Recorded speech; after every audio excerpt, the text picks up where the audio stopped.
Mind and heart are the two most significant dimensions of life, but they are entirely different from each other. One cannot work as a substitute for the other.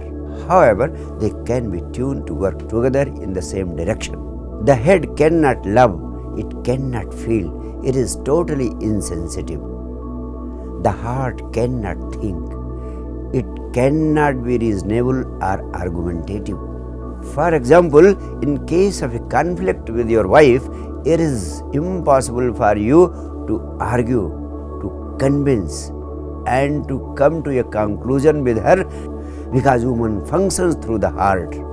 She jumps from one thing to another without bothering whether there is any relationship between the two or not. She cannot argue, she cannot be reasonable, but she can cry, she can scream for whatever she likes or dislikes. In fact, the heart cannot understand the language of the head. The whole history of humanity has revealed that the male-dominated society had conditioned the head to be the master and heart to be the servant. Just as the men had enslaved the women, the head had enslaved the heart. But given a choice, it is always better that the heart becomes a master and the head becomes a servant.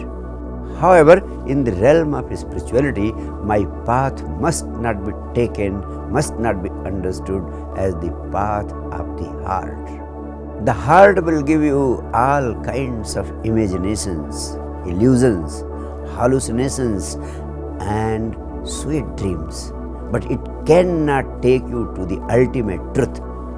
Similarly, your mind or head can lead you to an unending argumentation or reasoning, but it can never take you to the experiencing of the ultimate truth. As a matter of fact, the truth lies behind both. It is there in your consciousness, which is neither head nor heart. As pure consciousness, you stand quite separate from both head and heart. Therefore, you can use both of them because both of them belong to you.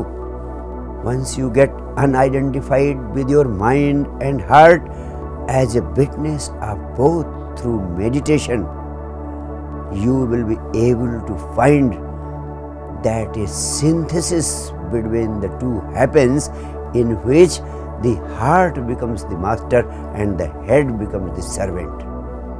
Now, reasoning as a servant becomes a great asset.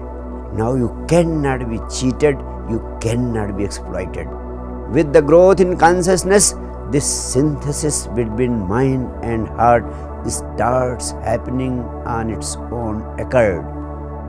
Now your whole alchemy will change. Your whole inside will get rearranged. As a result of this transformation, your heart becomes as innocent as that of a child, and your mind becomes as great a genius as Einstein, Russell, or Aristotle. Now you reach the ultimate possibility of intelligence within you. You become a conscious man. Your mind starts functioning beautifully under the guidance of your heart. And I want to tell you that the ultimate revolution, the ultimate transformation of humanity will happen only when the heart starts deciding the values of life. In that state, all wars, all nuclear weapons, all crimes against humanity, against animals, and against nature will come to an end. The head is immensely capable of doing anything, but the right guidance of the heart is needed.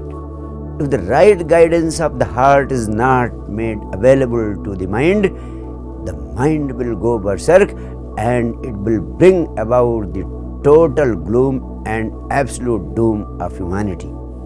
In this way, my path is neither the path of the heart nor the path of the head.